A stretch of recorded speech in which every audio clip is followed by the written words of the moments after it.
Welcome to Let's Be Well Together podcast. We're your wellness check-in team.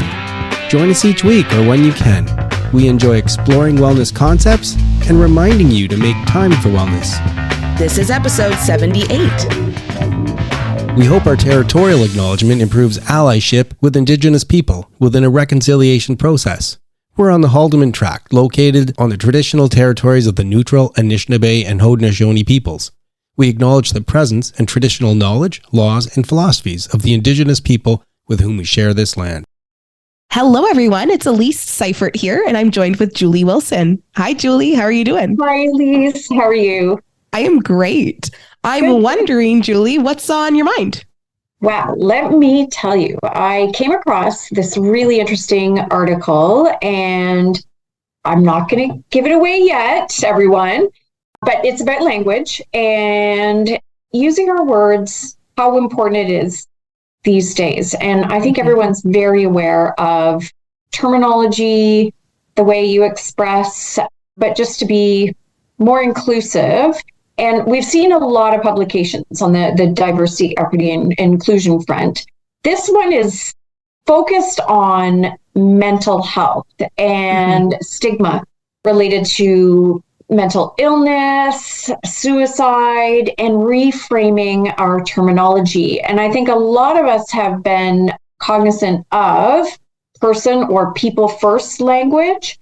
And what I mean by that is, instead of referring to someone, this person has schizophrenia, well, no, let's reframe that. We're talking about a human being, a person, an individual. They are just living with something. They're living with schizophrenia. So an individual who lives with schizophrenia, or another example, a person with lived or living experience of substance abuse, right? They're not a drug addict. They're just a person living with a problem that over time, with the proper help, then, they'll work out that problem. But that doesn't identify the individual, right? Which is the other language they talk about is the identity first. But we'd like to try and avoid that and focus on the person first. And so I just thought it was a really interesting article with it geared more towards the wellness and the stigma around mental illness. And I think you've had some experience in this in terms of just your background and your training, which you've told me a little bit about. And I find that probably fits really close into what you do. Definitely. So for those who don't know, I am a teacher. I teach kindergarten and I teach here in Canada, and in Ontario, our province, we have inclusive classrooms. So that means interesting. So that means that students of all different abilities are in the same classroom. So there are not separate classrooms for students who may be on the autism spectrum or for students who may have a condition like spina bifida. So that means that as a teacher, we have a lot of training surrounding special education. And when I was doing my teacher training course and we were doing our special education learning, we spoke a lot about making sure that we use student first language or person first language, because as you said, the condition or maybe the disability that a student or a person may have is just one aspect of who they are. And I know we spoke a lot about what would it look like if people used maybe one physical description about yourself, and that was the first thing that they said about you. And how would that make you feel? Because that's just one aspect of who you are when really you're many different things. And I always find it interesting teaching kindergarten because they put such interesting things first. They may see a student who looks so, I guess adults would consider them very different. And they would say, oh, we're twins because we have the same shoes. And they see the person and who they are. And it's just so endearing. And it gives me a lot of hope, which is great. And I think the benefit of having these inclusive classrooms is that students see how to include everyone, which is really wonderful. They must really learn then from a young age of using their words carefully and using that person first, right? It's probably not natural. You can tell me better about this, but it's not yet a learned behavior Yes. And I think they can reframe, and if they see and how you use your words, it'll just become muscle memory for them. And so they will use just automatically the person first language, right? Unlike people like me who grew up with the identity first language, it wasn't right, it wasn't correct, but that was what we grew up in. So that we need to reframe, whereas the little ones that you see, and like you said, the hope, they can start with the person first and it'll just become natural, or it'll just be ingrained, right, for them. Yes. So it's interesting, but it's also challenging, I imagine, having inclusive classrooms. Do you find there's still a little bit of that stigma? Do you hear, let's say, someone saying, oh my gosh, this is crazy, or oh my gosh, this is nuts, right? Oh, definitely. I think I myself am guilty of using terms like that when I'm describing things, which is so interesting because the English language has so many words. We have the capability to be very specific with the language that we use, but often we find ourselves using words like crazy or nuts to express something that is maybe annoying or maybe something that is special. So it's very interesting how there are so many words available, yet we clump kind of words together. And they gave in this article, and they have a reference guide, and they divide up the language, stigmatizing, and then how you might reframe that to be more respectful. And this is nuts as one, because they talk about that being stigmatizing, and yet the respectful aspect of it, you could reframe it and say, oh, this is interesting, strange, peculiar, funny type of thing. But there's some other examples too. So I thought maybe we could talk a little bit about the examples, because I think there's some really useful ones there. Definitely. So like, for example, when we talked about crazy, it drives me crazy. So how might we reframe that? We could say something like it bothers me, or it annoys me, it frustrates me. Yeah. And I do like that this respectful language actually offers multiple options. It just shows you how many words there really are that we could use to describe how we're feeling. Love the English language. Yeah. So a couple other, let's go through some of them. This individual suffers from depression. So instead we could say they live with or are experiencing depression. Oh, I like that. Much better, because suffering is that negative, mentally ill or insane person. Yeah, I can hear a lot of people, right, saying, oh my gosh, this is insane. Yes, that is definitely a word people use to describe many types of things. But instead we could say something like a person living with a mental health problem or an illness. Just simply an illness, right? Yep. Yeah. I think that really helps to identify that mental illness is an illness. Yeah. Yeah. Whether it's physical, mental, it's an illness, right? We're not qualifying that with the term mental. This one I hear I don't hear it quite often, but this seems to be the standard terminology: committed suicide or successful suicide. I haven't heard so much successful suicide, but committed suicide. Whereas they reframe it as died by suicide. Yeah. Substance abuse would be substance use or substance use disorder. Very interesting. I've always ever heard substance abuse.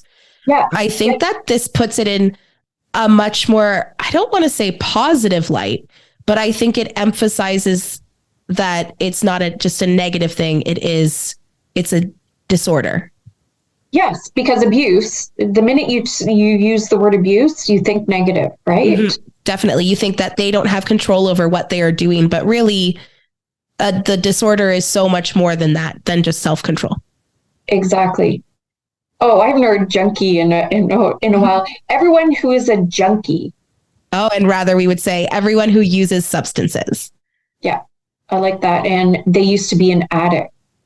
Oh, and instead we could say they are in recovery. I really like that one.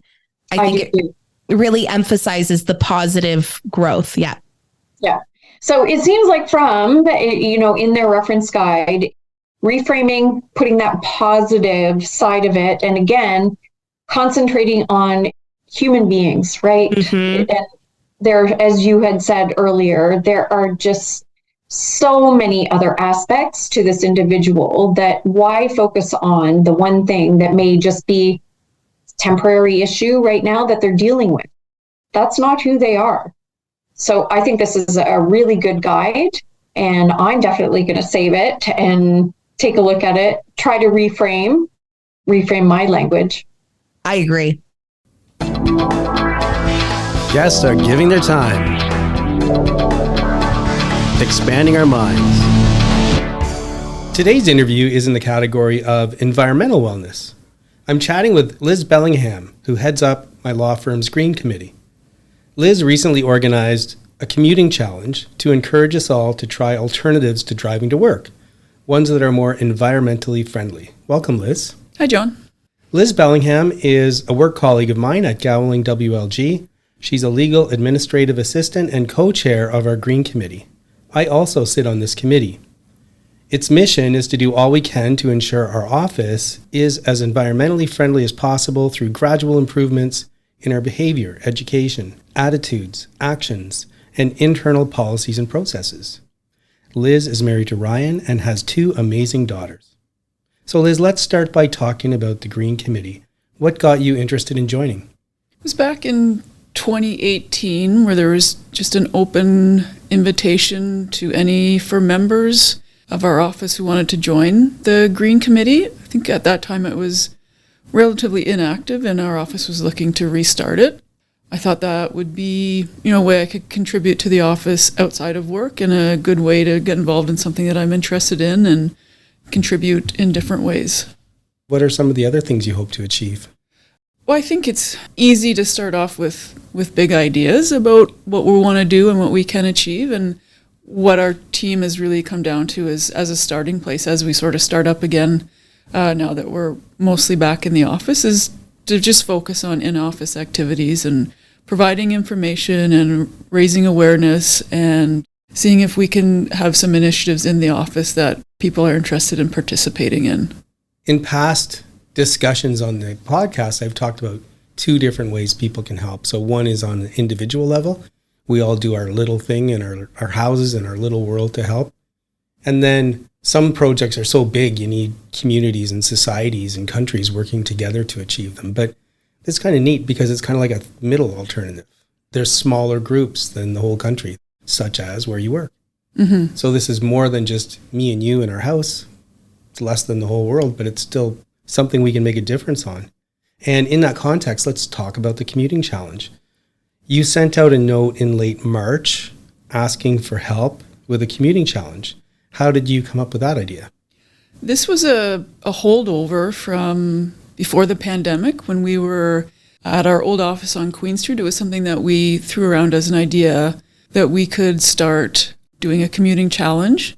And I actually believe we were looking to do it in spring of 2020. And now that we've had some time back in the office, people are coming in regularly, we thought it would be a good time to try to start that commuting challenge. It was an idea that we all thought we could be involved in and make work.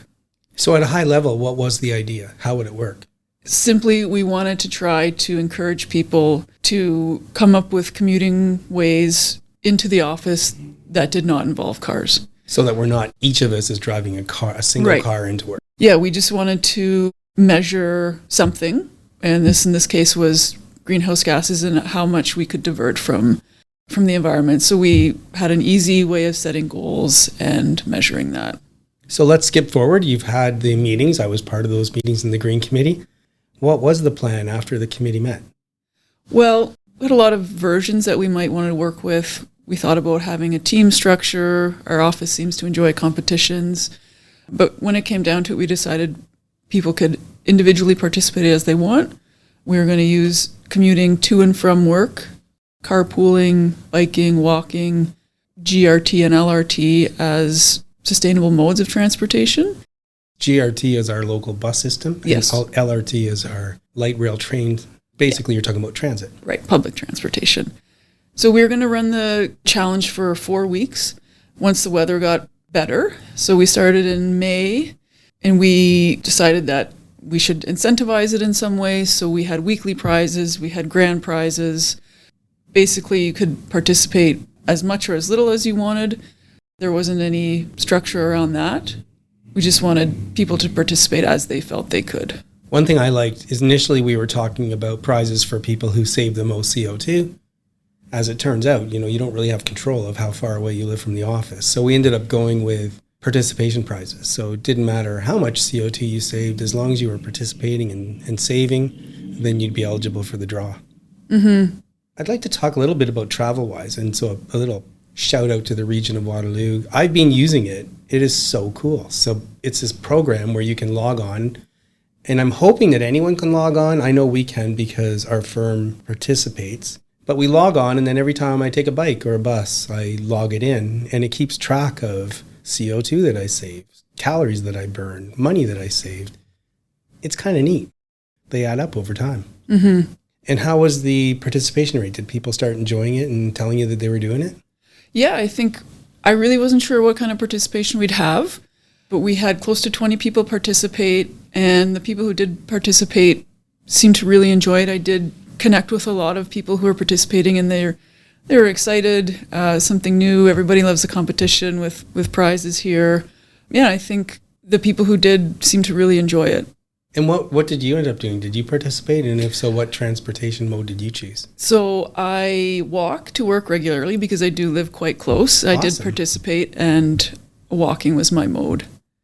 One thing I really liked is you came up with this really cool graphic when you gave a weekly update, and it showed our province, Ontario, and a map. And essentially it showed how far a car could have driven based on the CO2 that we saved collectively. And it was really far. I love that. How'd you come up with that idea? I think I'm a visual learner, especially in this regard. When we're trying to measure something like metric tons of greenhouse gases, I can't in my mind see what a metric ton is of a gas. So I was looking for ways that we could display this. And I just thought, if we're talking about driving, it's also kind of hard to conceptualize this many kilometers. Is this, a certain amount of offset? So I thought if we could just directly show it on a map. We started at 345 King here and see how far we could get. I thought that was a really easy and direct way to relate what we were, in the progress of achieving, and show it on a map with a final destination. What I liked about it was I only live about 5 kilometers away, and then I take a bit of a longer route so I can be on a peaceful path. So it's like 6 kilometers. I was having a hard time in my mind thinking, what difference does this make? I didn't drive my car 5 kilometers. So that graphic was great because you see the power of collective, right? You see the power of everybody doing it, and then what a difference it makes. Mm-hmm. What about feedback? Did you hear any great feedback from people who were participating in both in terms of enjoying it and how it might change their conduct in the future? I think one of the greatest parts was we had a few people who live in and around Guelph carpool. I think there were 2 groups of carpoolers, and I think it was a great way for colleagues to get to know each other outside of work, as well as participate in the challenge. And these people commented that it was just really fun to have a chat and a visit before work, and then a kind of similar chat and visit after work as they kind of unwind, process their day. And I thought that was really a positive and sort of a benefit that I hadn't anticipated. I also liked one of the benefits I got out of it, which I heard repeated by other people when it came to an end, which was, so for me, it was the kickstart I needed to start biking to work. I kept meaning to, and for whatever reason, I put it off. So I started biking to work. Meanwhile, we're also thinking of going down to 1 car. That's just something we're thinking of for other reasons. And once I started getting really comfortable biking, I decided that I would try the transport too. So try the transit, I should say, too. So I got a bus pass, and you can load money on it. And I've now taken the bus a few times. And I really do believe that going forward, I can bike most of the time. If it's raining or if it's winter, I can take a bus. And so I'm going to give a real shot at trying to make that my routine. So I rarely drive to work and mostly bike and bus. So it's made a big change for me. And I've heard that from other people. Did you hear anything from people? I did. Yeah, there was a few people who commented that they similarly kind of always in their head played around with the idea of walking or biking, and sometimes just a little bit of a push. It would be great if someone's listening to this and they find a way to try and incorporate it into their office. I'm wondering, I know that we have a good relationship with Sustainable Waterloo Region, and I know we're lucky in Waterloo Region to have such a great organization. They don't probably have them everywhere. But I'm guessing people could reach out for support if they're trying to figure out logistics and whatnot. What about us? Did you have any contact with Sustainable Waterloo Region, and how might they help? I did. They were a big help in this. I went to them with this idea, and we partner with them for our green team on an ongoing basis. So I had an existing contact, and they provided me with some ideas, some support, and also with the connection for TravelWise and setting up that website so that we could pull all of our stats from that easily. Well, it was amazing, and I'm really grateful that you kickstarted it. You know, we sit on committees and there's these ideas out there, but you need a committee member to actually own something, and you did that with this commuting challenge, and it seems to have made a difference with lots of people, including me, so thanks for that. Now, Liz, I know you listen to the show, and you know we ask the same question of every guest at the end. Just before I turn to that question, I asked you earlier about some things you hope to achieve on the green team, and that was back in 2018, and now we are 5 years later. Unfortunately, we had a long lag in there with COVID, but in terms of what's happening now, what do you find you are achieving?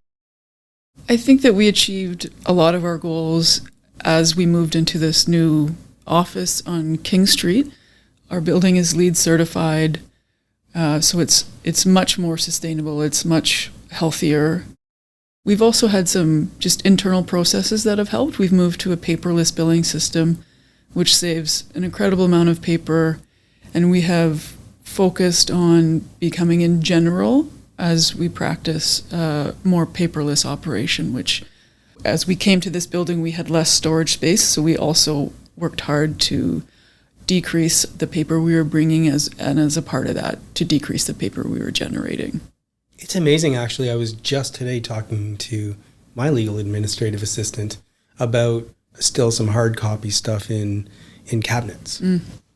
I was saying we should really go through those and see how many more we need. And her idea is that we might be able to just scan them all and then get rid of them. Because 90% of my files are only on scanned documents. So we might make that work. And the other thing that you didn't mention, but I think is really cool too, is the recycling. So in our last building, we had different compartments for recycling, and then we found out that nobody actually separates it. They just take them all and put them in the garbage. And yet here we have paper, we have organic, we have all this stuff, and there's been a really good job communicating to people through the green team what goes where. And so I feel like we're doing a really great job with recycling as well. So another huge change when we moved here. Yeah, that was actually the most talked about area for improvement as we move from our old building to the new building is actual recycling processes. There was a great interest in having organics compost as well, which we now have, and it seems to be great, working well. Everything is ending up where it should, which was a concern, as you said, at our last building. Before COVID, the green team brought in our region of Waterloo waste management people, so the people who operate the landfill sites, for example, and they explain things like what to put in what container and whatnot. And one thing I just found amazing is how quickly that they turn the compostable material into actual compost that people can actually use to grow food. So it's just amazing. And it's nice to contribute to that. We also learned in that seminar, and I use this quite often, is the region has a Waste Whiz app, which you can search. I found any item, and it will tell you if it's recycling or garbage or compost. But it's a great way to just make sure you're getting what you're throwing out into the proper receptacle. Well, it's great to have hopes that we achieve things, and it's even better when we start achieving them. So congrats on all this stuff, and I feel good about it too. So then let me turn to the question we ask our guest at the end, in a context where we all have areas of wellness that are important to us, but not enough time to focus on all of them at any given time. So we do a mini wellness check-in. Are you currently neglecting an area of wellness in your life? And if so, can you think of even one thing you can do to foster wellness in that area? First thing that comes to my mind is social wellness. And I think it's just a function of we have busy lives. We have 2 kids who are in competitive sports, and that keeps us busy. And also, I think I tend to prioritize my energy, and I think that if I'm not feeling 100%, that it's not the greatest time to go and visit friends, but I just really need to remember that I always do feel better and refreshed and energized and happier after visiting. So just carve out time, and it can be activity-based as well, and to prioritize that important time. Just by saying that, it kind of reminds me of one of our themes about these many areas of wellness in our life. And it's amazing how any one of them can just slip to the back burner and you miss it, right? Like, things are just so much more enriching when you have good social connections, not only with family, but coworkers, friends, people in the community. So I wish you luck with that. But the only way you're going to make it happen is to do something. Exactly. So hopefully you can make that happen. Thanks, John.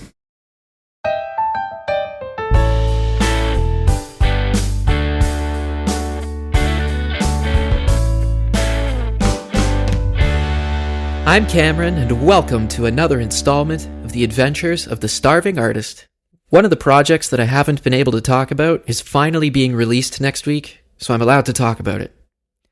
Last year, my friend Yoshi Nakayama got in touch with me and connected me with Sony in Japan, where they were looking for someone to do what they call death voice, which I think is hilarious, looking for metal vocals for a theme song for an anime cartoon that they were producing. Pretty cool. Now I'm allowed to tell you all the details. So it's a spin-off of the cartoon Rick and Morty, which I've seen a few times. If you're not familiar, it's a sort of sci-fi cartoon, but it's got dark and sometimes semi-inappropriate humor, and it's fun if you're in that mood. This is an anime spin-off of that storyline or character somehow. Not super sure on the details, but a pretty cool project to be a part of. In the theme song, being, quote, death voice, unquote, it's pretty extreme vocal stuff, and where I live, I don't have a AAA recording space. So trying to set up my room to record that without bothering my neighbors was a cool challenge, involving some creatively placed pillows and blankets to act as sound deadening. But I worked the problem and made it happen, and here we are. So, debuting next week at San Diego's Comic-Con, it's the theme song that I'm in. Pretty cool. I'm curious to hear what the final project is going to sound like, because I never got to. The last I heard of it, it was just a couple different versions that I put together with, timing and rhythm on the vocal delivery that I just set to the demo that they had sent over. So I don't know how they're going to mix it or edit it, or if they're going to cut it different ways or what. It's all a mystery. I'm looking forward to checking it out. For now, that's all I've got. Thanks very much for listening. I'm Cameron. This is The Starving Artist. Until next time.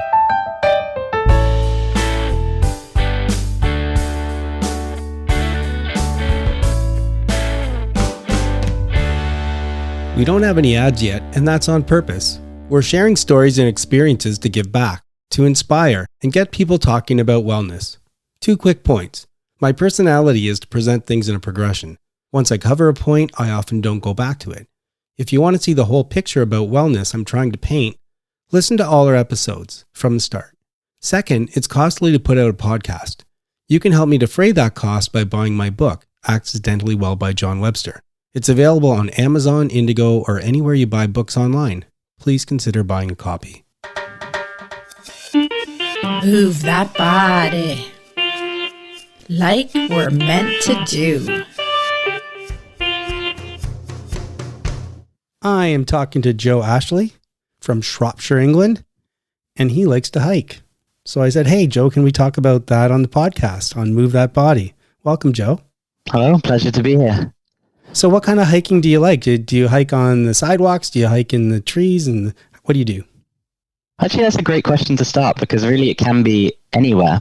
I mean, you think of hiking as being in the mountains in the middle of nowhere, but it can also be within your town or just going for a walk through the parks, for example.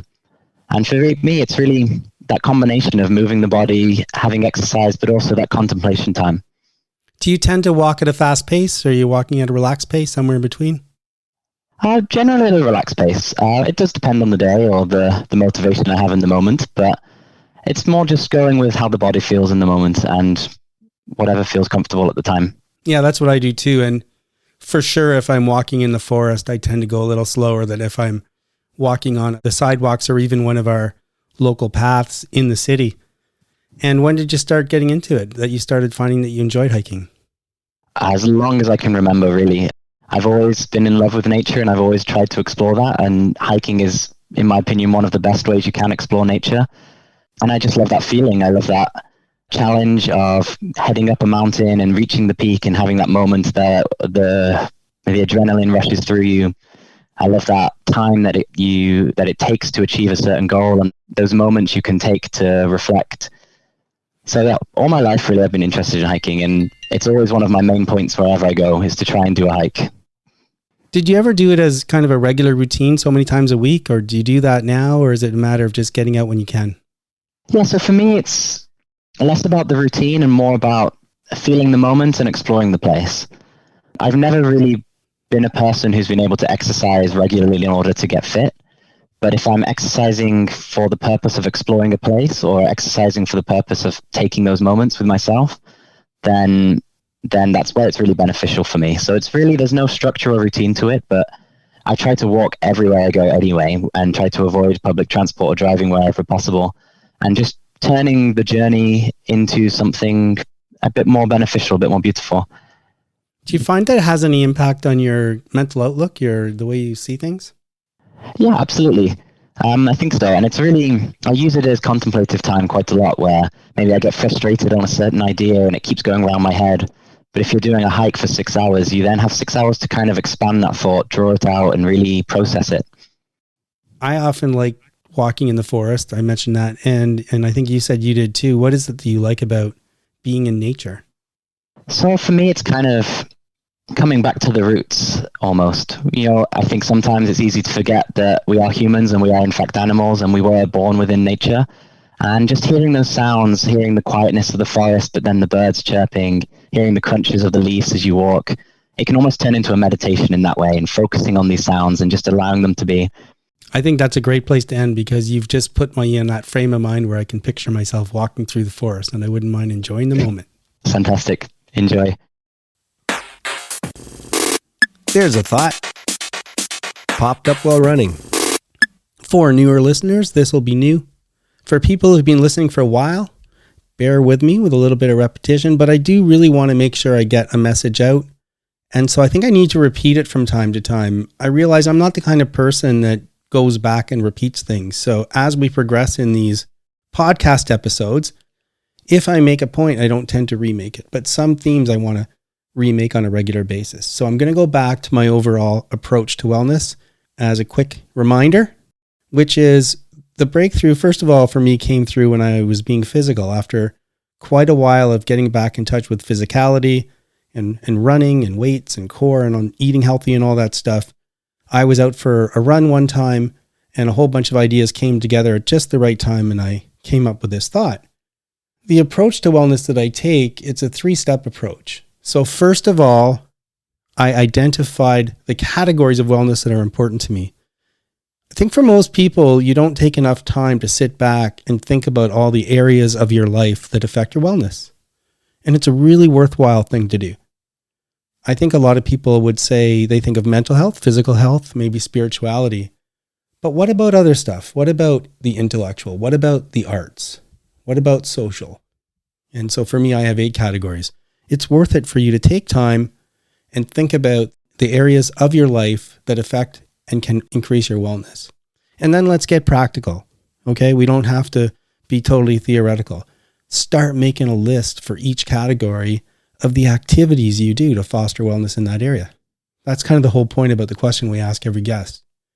You're going to find that some activities foster more than one area, but if you don't actually know the activities, how can you then start doing them to bring yourself back into balance? And that's the whole point of step 3. So step 1, figure out your categories. Step 2, what are the activities that foster them? Step 3, do a wellness check-in from time to time, especially if you're feeling off. Go through your categories. And for each one, what are you missing?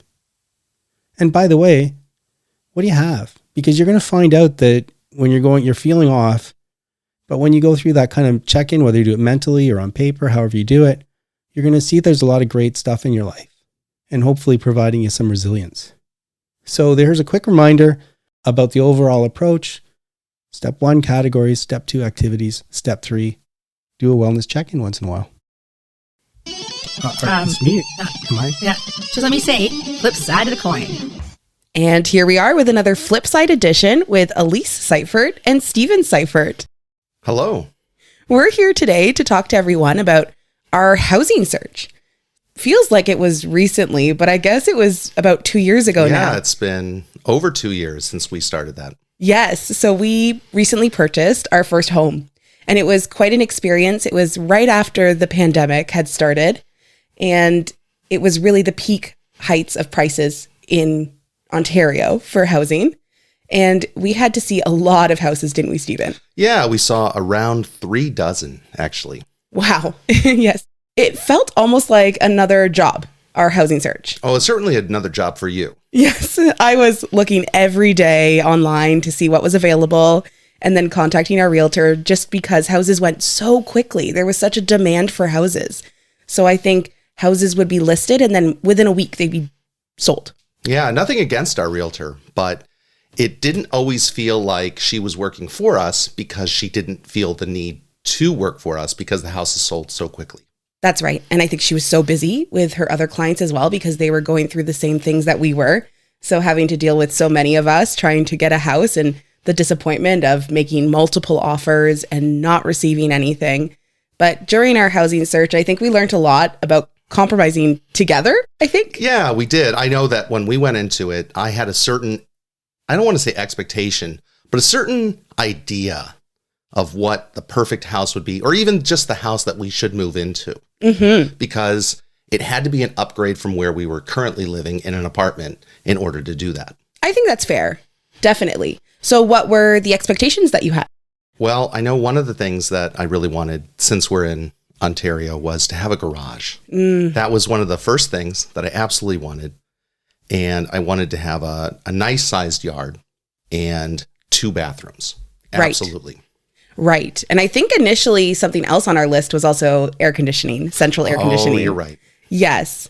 So we started our search and we quickly learned, we're going to have to remove some of these must-haves or expectations from our list together. Yes, I remember the first must-have to go was the garage. We realized that I think we might have seen 2 houses out of the 36 that had a garage. Yes, definitely. I'm not sure if that's just something in our community. We were looking at a lot of older homes, so I think that might be why. But yep, the garage was the first to go. And then reluctantly, we took off the 2 bathrooms. Yeah, and one thing that I should mention that I'm not willing to compromise on is I really wanted to have city water. I grew up living on well water, and I just know from my experience how many problems can come from that. And I didn't want to deal with that for our first home. No, and that's fair.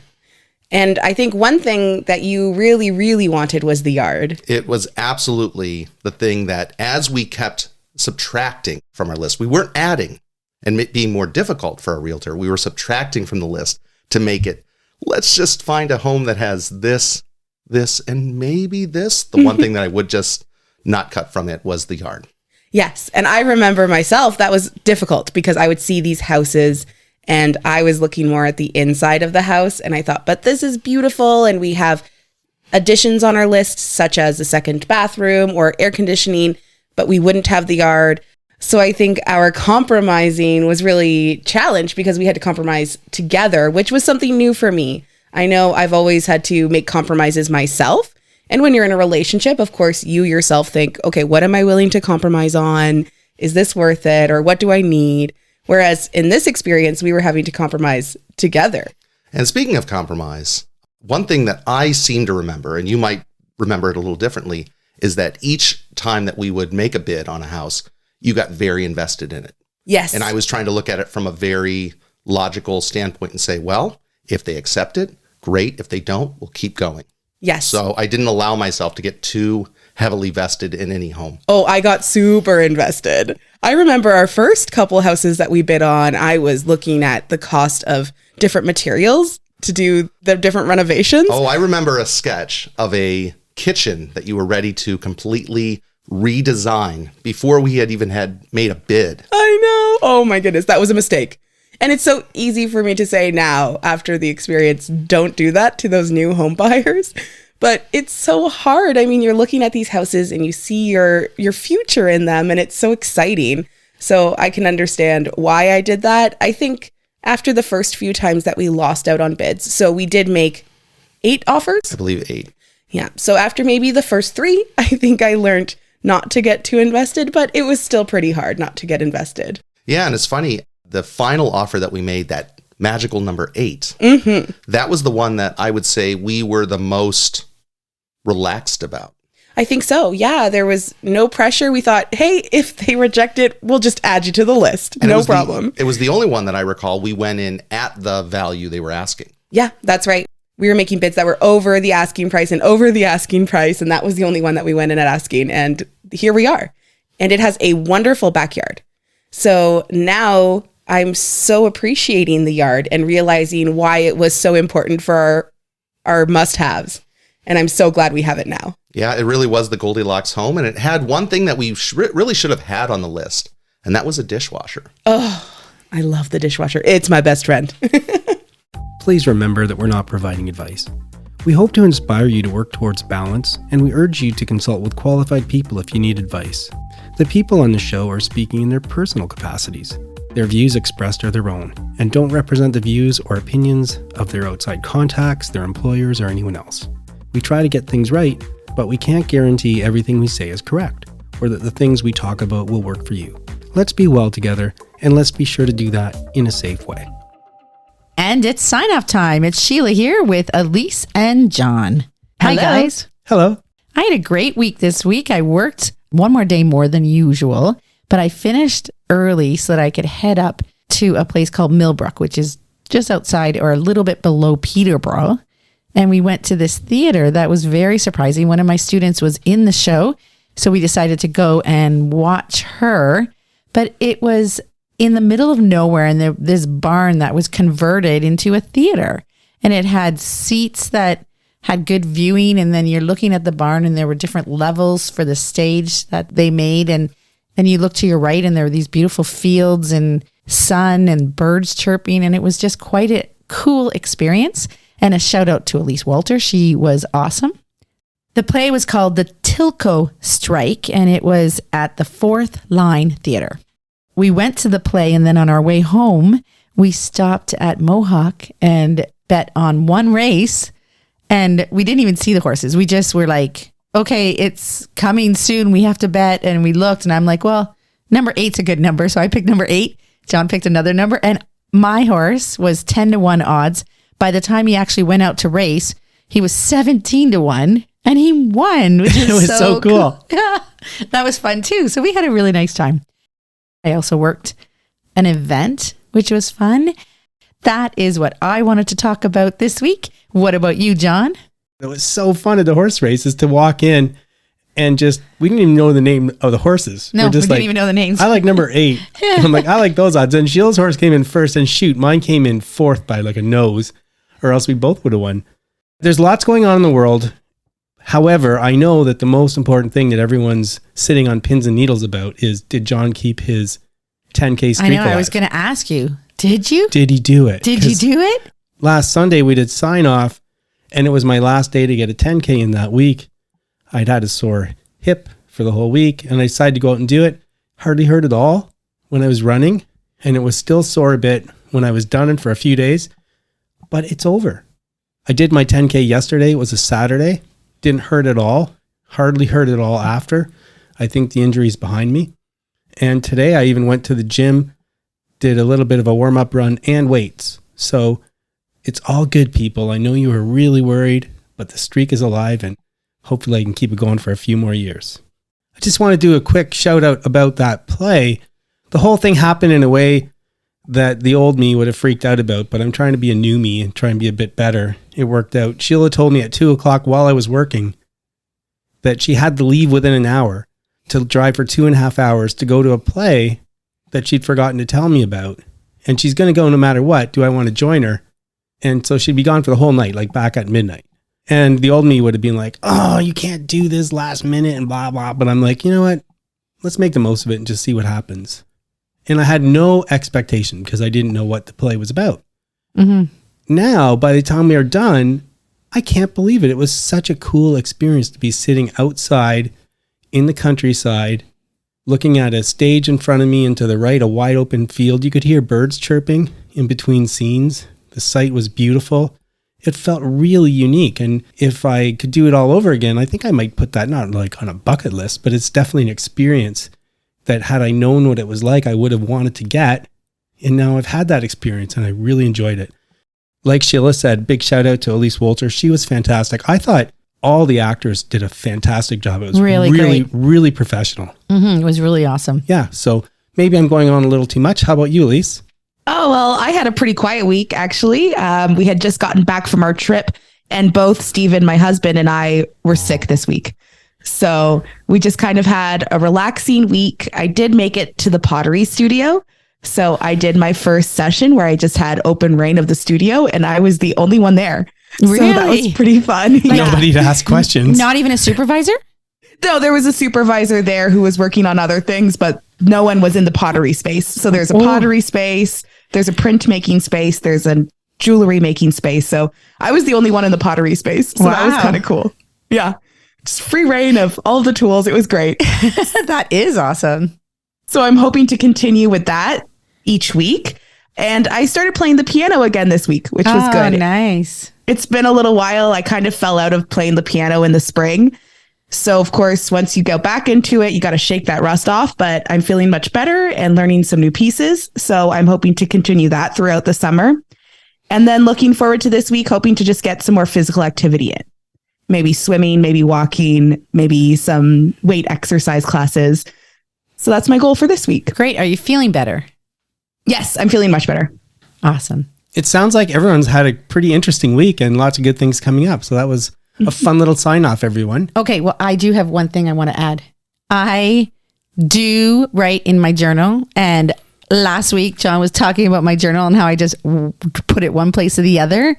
Obviously, he hasn't opened it because I have written in it. Are you saying I can read your journal? No, it would be great if you don't read it. But I have written in it, and it's not something that I'm doing as much as I hope I could do, but I have written it, everybody. All right. Well, this is a formal correction by Let's Be Well Together podcast. Thank you. We announced that Sheila Webster did not write in her journal. In fact, she did write in her journal. Our apologies. Apology accepted. That is it for today's show. Please try and make wellness a priority. You deserve it. If you feel the need to talk to someone or ask for help, please do that. Accept yourself for the person you are. So long. Adieu. Auf Wiedersehen. Goodbye.